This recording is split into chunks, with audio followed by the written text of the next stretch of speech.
ये पान के पत्ते हैं। इसका इस्तेमाल जो मैं कर रही हूँ, देखिए किस किस चीज के लिए मैं इस्तेमाल कर रही हूँ, किस तरह से, और किस प्रैक्टिकल यूज किस डिजीज के लिए आपको आने वाला है। तो पान के पत्ते आप इस तरह के हरे वाले पत्ते जो हैं, पान के पत्ते अलग अलग वेराइटीज के मिलते हैं।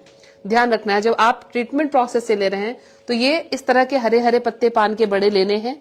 एक पत्ता आपने लिया और उसमें एक चुटकी आपने सिर्फ अजवाइन की डाली, और इस तरह से चुटकी एक अजवाइन की डाल के प्रॉपर इसका आप पान तैयार कर लेंगे।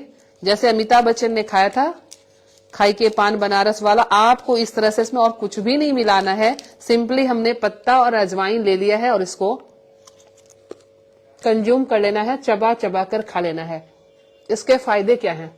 आपको किसी भी तरीके की खांसी हो, कोल्ड की वजह से खांसी हो कफ वाली, या फिर आपकी ड्राई खांसी हो, या फिर आपको एलर्जी की वजह से जो है कफ का फॉर्मेशन बार बार हो रहा है, ये एक खुराक आपको 1 डे एटलीस्ट 50% रिलैक्सेशन दे देगा।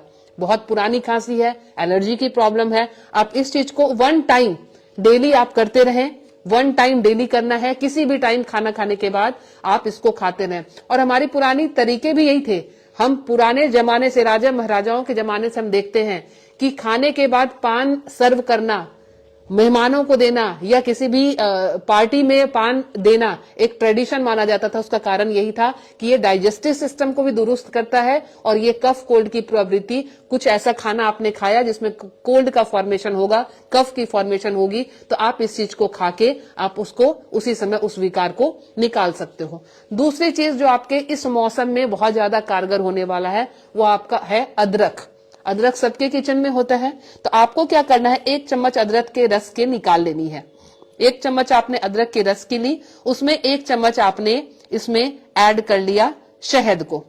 शहद और अदरक के जूस का कॉम्बिनेशन, इसको प्रॉपर आप साफ सुथरे हाथों से फेंट लेंगे, और फेंटने के बाद आप इसको इस तरह से पूरे के पूरे इसको बारी बारी से इसी उंगली से आप चाटते चले जाएंगे। अभी मैं चाट के इसलिए नहीं दिखा रही हूं क्योंकि मेरे मुंह में पान पड़ा हुआ है ऑलरेडी, तो आप इस तरह से इसको अपनी ही उंगली से चाटेंगे, कोई चम्मच की जरूरत नहीं है आपको। इस तरह से आप इसको इस्तेमाल कर सकते हैं।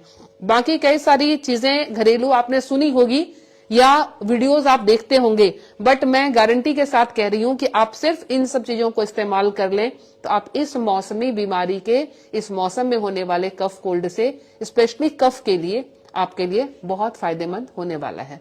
तो मैम कौन सा पान लेना चाहिए? पान बेसिकली हमारे जो पान की दुकान पे मिलेंगे, आपको इस तरह के एक पान की वैरायटी मिलेगी जिसको मीठा पान कहते हैं।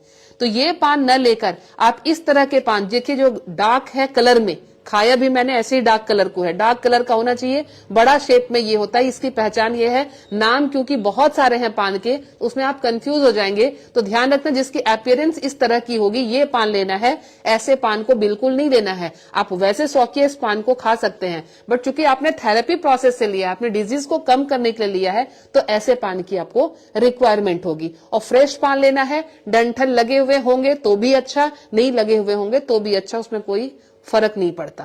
तो मैं बच्चे कर सकते हैं इसको? बिल्कुल, 5 साल से ऊपर के बच्चे को आप कंप्लीट एक पान खिला सकते हैं। 5 साल से छोटा बच्चा है तो ध्यान रखिए, आपने बहुत अच्छी चीज पूछी है। अगर 5 साल से छोटा बच्चा है जिसको बार बार निमोनिया होता है, चेस्ट में कफ इतना जमता है कि नेबुलाइजर की आपको जरूरत पड़ती है, उसके लिए आप क्या करेंगे, इसमें सिंपली आप जैसे घी होती है, घी हम लेके घी को इस तरह से इसको लेप कर देंगे। घी को लेप के इस पत्ते पर इसको थोड़ा सा आग दिखा के और बच्चे के चेस्ट पे कपड़े हटा के उसको चेस्ट पे इस तरह से घी लगा के उसकी मालिश करके उसको कपड़ा रैप करके उसको कवर कर देंगे।